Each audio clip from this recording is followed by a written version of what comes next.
Hello, I'm the Nostalgia Critic. I remember it so you don't have to.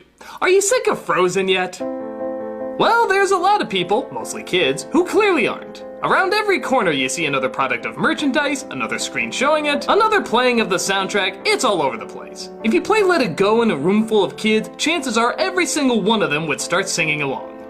Not surprisingly, this has driven many of us insane! In fact, I even did a musical version talking about how it's all over the place. That's almost a year old now, and it still hasn't gone away. This has resulted in what usually follows something that's insanely popular, the backlash. Suddenly, a lot of people are coming out saying the film is overpraised, too hyped up, and not even very good. The film has gone from one of the most beloved hits of the past decade to one of the most annoying by several viewers. While clearly so overexposed we want to bash our brains in with the decapitated ice sculpture of Olaf, is the film itself really deserving of such hate?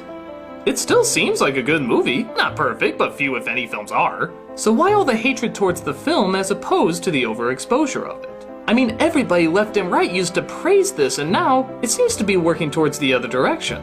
And this isn't like Shakespeare or comic book movies where they're so popular we get to see different takes and interpretations. We're talking about watching the exact same thing line for line over and over with no change whatsoever. On the one hand, you can always pick up elements about a movie you never noticed the more times you watch it. Hell, I do a whole series about that now. But when something is everywhere you turn, and I mean everywhere, you start to tell yourself enough is enough. I love Guardians of the Galaxy, but if I was forced to see it front and center in every store, every single place I turned, chances are most of us would have the same tired reaction. That doesn't mean it would be any less a good film, we would just be sick of it being shoved in our faces all the time. Is it possible that overexposure as well as hype can destroy what was originally a good product? This isn't the first time we've seen something like this before. Big Fat Greek Wedding was a surprise hit with audiences and critics alike. But once it started getting talked about a little too much, a backlash started to form there as well. Same thing happened to A Christmas Story. It used to be beloved by almost everyone who saw it. But now, with countless merchandise and even a 24-hour marathon, many have just plain grown sick of it. Part of that may have to do that the original charm of the product came from the fact that very few knew about it. Christmas Story used to be something of an underground secret. That kind of naughty Christmas movie where kids would swear and punch each other, but still return to a loving small-town nature that felt warm and genuine. With the oversaturation of it though, that secret little film is now a multi-million-dollar enterprise. And when something becomes more and more commercialized, it feels less and less personal. The Toys and Lands went from sort of a secret handshake among selective viewers to repulsive kitsch that most people are just sick to death of. Yet the film itself hasn't changed, it's exactly the same. Yet our feelings towards it start to alter a little bit when we start to see it everywhere. Sometimes people can feel a stronger connection to something if fewer know about it. I'll admit, it was a little weird seeing The Lord of the Rings on the big screen. Yeah, they were great movies and changed a lot of cinema forever. But before that, it was something that made you feel a bit more unique for knowing about it. The books were popular, obviously, but not a household name like they are today. You felt a bit more of a connection when you found someone who did read the books and could talk about it in as much detail as you could. When the movies came out, everybody knew about Lord of the Rings. And with the popularity of something great you want to share, also comes the loss of feeling like you discovered something unique. It used to be, you like Lord of the Rings? So do I. Maybe you and I have a pretty cool connection. Now it's, you like Lord of the Rings? No shit, fucking everybody does. How are you any different from anybody else? It's a double-edged sword with many pros and cons. Yeah, it's great that more attention is being given to something that you consider good, but does that also take away a closer feeling you had about it? Interestingly enough though, while the film itself doesn't change, your reaction to watching it can. And this is once again where audience participation plays a big part. Two films I thought were comic masterpieces when they first came to the big screen were Borat and There's Something About Mary. The audiences at both the viewings I was at were howling with laughter, and I was there howling along with them. When I was done watching each film, I remember saying to myself, these are some of the best comedies ever. By God, I never saw an audience laugh so much. But then when I watched them alone at home, it was a very different experience. Suddenly, the shock value didn't seem so shocking, and the humor seemed a little slower and more awkward than I remembered. They were still okay, but what happened between watching it with an audience and watching it on my own? How did I go from roaring with laughter to just a little giggle every once in a while? The films themselves were exactly the same, so how come they weren't making me laugh as hard? It was then I realized just how big an impact your environment can have.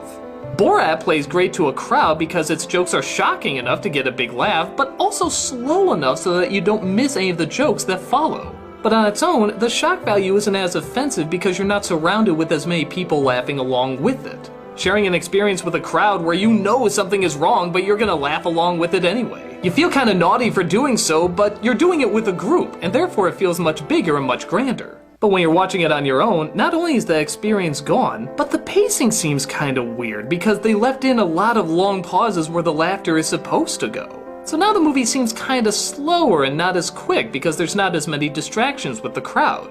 This is why so many sitcoms still have live audiences. If you hear a large amount of people laughing, it'll enforce, even if subtly, that you should laugh too. Logically, if so many people are having a good time, that must mean there's something funny about it, right?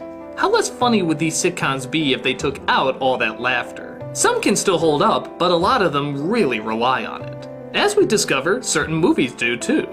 But as we noticed before, hype can work against a movie as well. If there's anything we're starting to learn here, it's that repetition is fine, but the more and more you do it, the more and more boring it starts to become. Especially when you have other versions to compare it to.